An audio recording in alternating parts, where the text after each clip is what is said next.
풍신의 사주 이야기, 오늘은 배우 문근영씨 사주풀이 해보도록 하겠습니다. 사주풀이 전에 우리 딸의 응원 메시지 듣고 가도록 하겠습니다.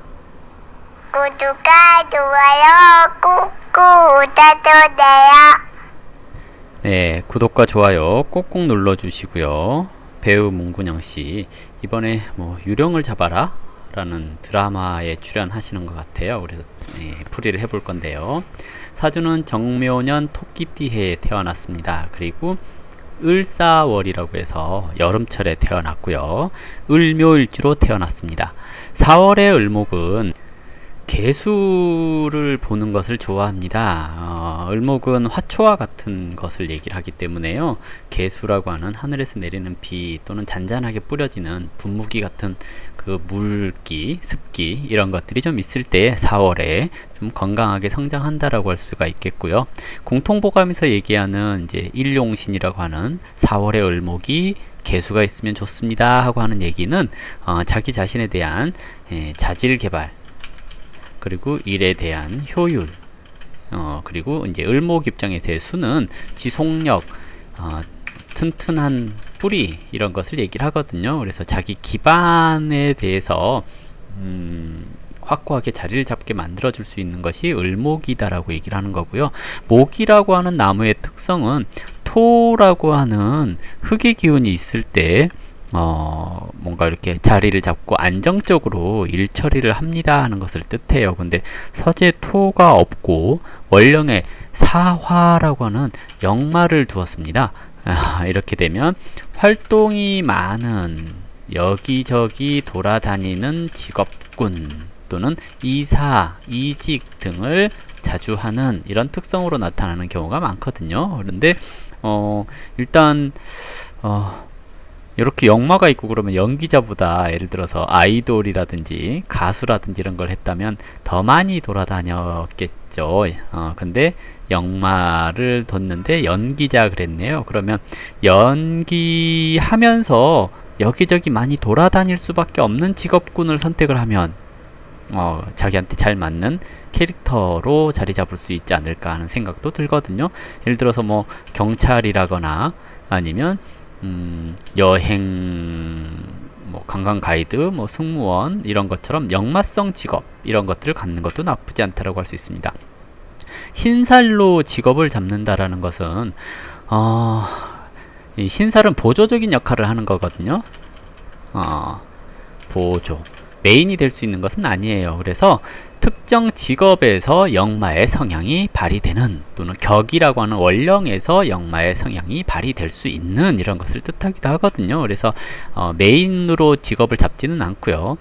격으로는 상관격 그랬습니다.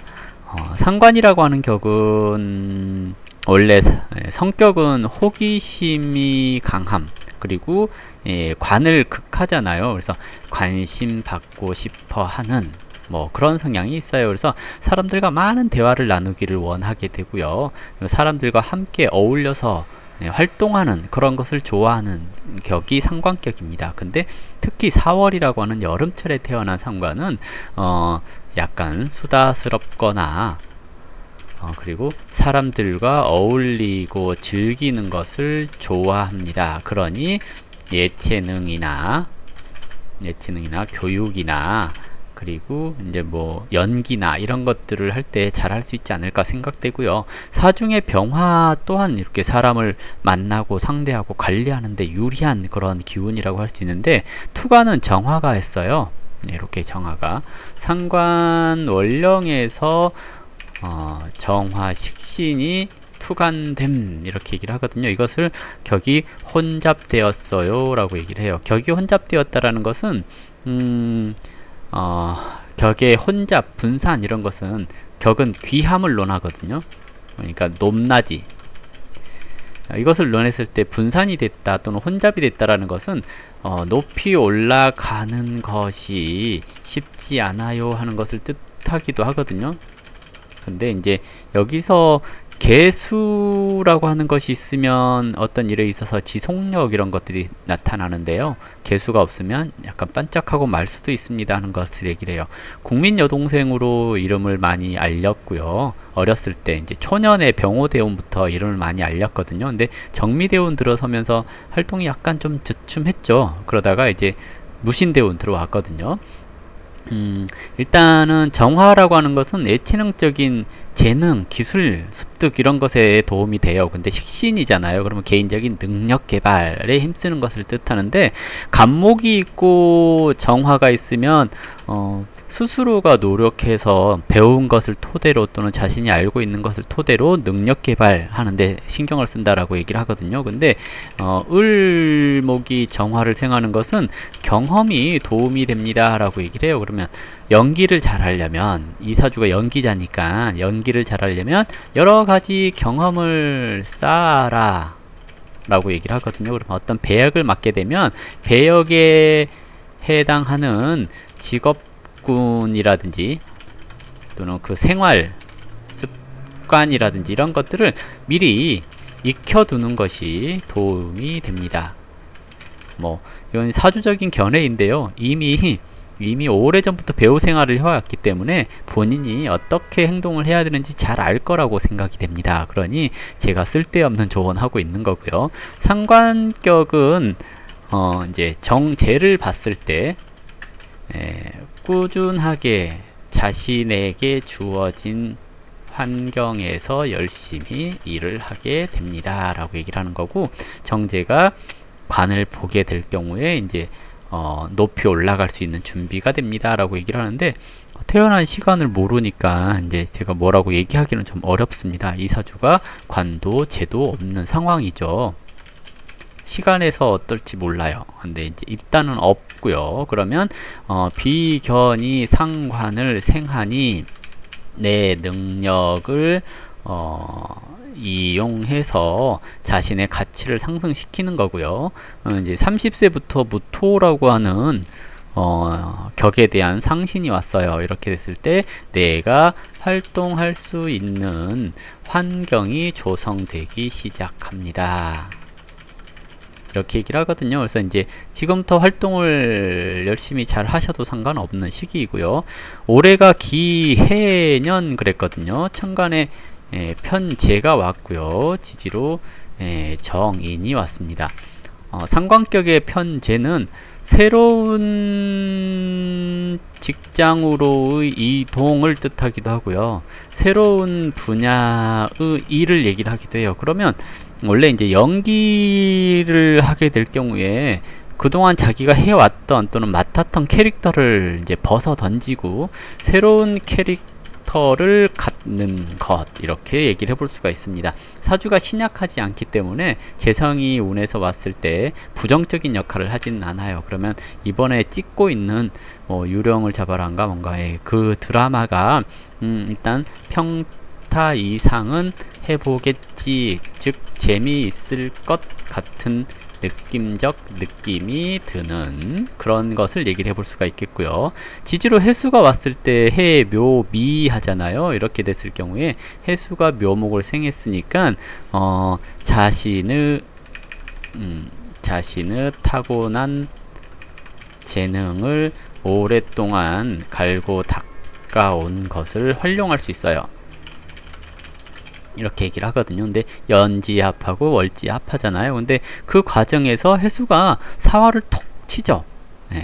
해묘미 하면서 사화를 톡 쳤거든요. 그러면 사중에 경금이 드러나서 관 이렇게 됐는데요. 문제는 을사하고 있는 이 비견의 합한 관이잖아요. 이렇게 됐을 경우에 삼각관계가 잘 일어나는 시기, 이렇게 얘기를 하기도 하거든요. 일단 내년에도 경금이 와서 합을 하죠. 이러면 이제 을사하고 합하고 있는 저 을목은 이제 삼각관계로 떠나가는 것을 뜻하지만 경자년에는 짝이 맞아지니까 일단은 내년에 애정운 또는 열애설 이런 것이 드러나지 않을까 생각됩니다. 그래서 경자년 연애 열애설 가능 이렇게 얘기를 해볼 수가 있겠고요. 결혼을 하고 안 하고 이런 것을 이제 논하려면 태어난 시간이 좀 있어야 되지 않을까 생각되거든요. 근데 정화가 드러나 있는 상황에서 무토가 왔다라는 것은 대인관계에 있어서의 그 완급 조절이 잘 안 되는 것을 뜻해요. 그래서 무신대운에 결혼한다 이런 얘기는 조금 어려울 것 같고요. 기유대운 가서 즉 40이 넘어서 결혼 가능? 이런 것을 생각해 볼 수 있지 않을까 생각되거든요. 너무 늦나요? 예. 아직 이제 30대 초반인데 결혼 늦게 한다라고 얘기를 하기는 좀 그렇겠고요. 일단은 정화가 떠 있으니 기토 올해 만나면 올해 가요 라고 얘기를 해볼 수 있죠. 올해 열애설 가능해요. 기해년에 기토가 정화를 받다. 기토 이제 이게 이제 뭐죠? 습에서 조습에서의 습, 조습이 맞았음 이렇게 얘기를 하거든요. 이렇게 되면 이런 시기에 만나는 사람 오래 간다라고 얘기를 해요. 예정적인 성향이 있어서 상관격은 대체적으로 이제 금사빠라고 얘기를 하거든요. 금방 사랑에 빠져요. 다만 사랑에 빠지기 전에 이것저것 건드려 보죠. 이렇게 얘기를 하거든요. 그래서 대체적으로 이런 구조가 인성격이나 관격을 좋아하는 경우가 많습니다. 상관은 먼저 들이대죠. 근데 인성격은 먼저 들이대면 거리를 둬요. 그래서 잘 안 이루어지는데 웃긴 게 뭐냐면 상관격은 들이댔을 때 거부하는 거리를 두는 그런 남자에게 매력을 느껴요. 그렇기 때문에 쉽게 넘어오는 남자는 금방 질리죠. 그래서 이제 이런 애정적인 성향이 있어서 혹시 문근영 씨를 좋아하시는 분이 있다면 문근영 씨가 관심을 가질 수 있도록 즉 호기심을 느낄 수 있도록 좀 무심한 듯 시크한 듯 뭐 이렇게 또는 당황스러운 것처럼 행동하면 쉽게 이렇게 문근영 씨가 빠져들 수 있다라고 얘기를 하거든요. 그래서 항상 친구처럼 편하게 대해주는 사람 그리고 늘 건드려 보는 재미가 있는 사람 이렇게 얘기를 하거든요. 이런 사람을 만나면 사랑에 빠질 수 있는데 그 시기가 올해 같은 시기가 아닌가 하는 생각도 해봐요. 올해 내년 하면서 열애설이 날 가능성이 굉장히 높고요.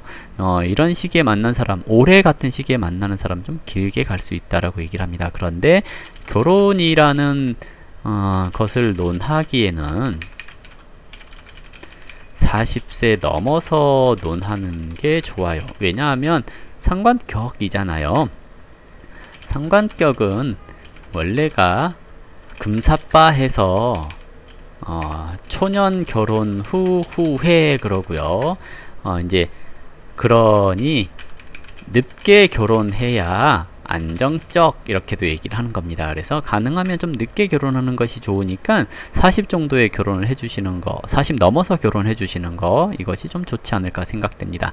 올해는 새로운 분야에 적응하는 그런 시기라고 얘기를 한다면 내년에는 경자년 이렇게 가기 때문에 정화가 경금을 보는 것은 오랜 경험을 통하여 자신에게 필요한 것을 내년에 경금을 보고 이렇게 얘기를 하는 겁니다. 그래서 내년에 뭔가 이렇게 좀 연기적인 측면에서 성숙해지는 것들을 볼 수 있지 않을까 생각되고요. 시집 편의는 인성이 식상을 건든 것은 잔소리하는 사람이 늘어나는 것을 말을 하고요. 상관격이 편인을 보는 것은 자기만의 시간을 갖거나 뭔가 어딘가에 짱 박히는 것을 얘기를 하기도 합니다. 그래서 내년에 뭐 배우고 익힌다고 활동이 좀 잠깐 쉬게 될 가능성도 좀 있지 않을까 생각되거든요. 근데 내년에 자기 자신에게 부족한 것을 잘 채우고 2021년 정도에 다시 이제 활동을 한다거나 하면서 인정받는 그런 사주가 아닐까라고 생각됩니다. 그 위에 이제 이런 사주 자체가 비견이 이렇게 드러나 있잖아요. 그러면 비견 그랬으니 동등한 대우, 공평한 대우 이런 것을 논하게 되거든요. 그러면 내가 잘한 만큼 너희들도 잘해라 이렇게 얘기를 하거든요. 그래서 받은 만큼 베풀 줄 아는, 그리고 준 만큼 받을 줄 아는 그런 사주가 아닌가 생각됩니다. 그래서 문근영 씨와 친하고 싶다면 받은 만큼 돌려주고 준 만큼 받고 이런 것을 익숙하게 받아들여주면 좋지 않을까 생각되고요. 동등하게 움직이는 것. 다만 이제 이 사주 자체적으로 봤을 때 뭐 꼭 이렇습니다 이런 거는 아닌데요. 사중에 경금이 암합이 너무 다자합니다 라고 얘기를 하거든요. 이 말은 경금은 관인데 관은 남편이고요. 남편이 다합, 즉 여자들에게 인기가 많은 분이에요 라고 얘기를 하는데, 이것을 이제 좋게 해석하면 여자는 재성이니 돈 그랬거든요. 돈 많이 버는 남자라고 얘기를 해볼 수도 있겠고요. 또는 돈을 많이 만지는 금융, 계통 쪽 종사자, 뭐 남자를 만난다거나 그럴 가능성도 있습니다. 아니면 여자가 많은 환경에서 생활하는 남자분 이렇게도 얘기를 해볼 수가 있거든요. 근데 안 좋게 해석하면 바람둥이 남자라고도 얘기를 할 수가 있습니다. 근데 이제 좋게 해석하기로 하죠. 좋게 해석해서 남자가 돈 많은 이라고 이제 해석을 해봅시다. 이제 그게 아니면 뭐 상관 그랬으니 고쳐 쓰는 거 이렇게도 얘기를 하거든요. 근데 고쳐 쓴다라고 생각하지 말고 능력 좋은 남자를 만날 수 있는 사주 이렇게 얘기를 해보도록 하죠. 아무튼 이런 사주는 자기 스스로의 경험들을 소중하게 여기는 사주라고 볼 수가 있을 것 같고요. 많은 사람들을 만나서 그 사람들을 잘 활용할 수 있는 사주가 아닌가 생각됩니다. 다만 태어난 사주에서 수가 좀 있어주면 좋겠다라고 생각을 해보는 그런 사주인 것 같습니다. 아무튼 이번에 새롭게 시작하는 유령을 잡아라, 이 드라마 대박 나길 기원합니다. 감사합니다.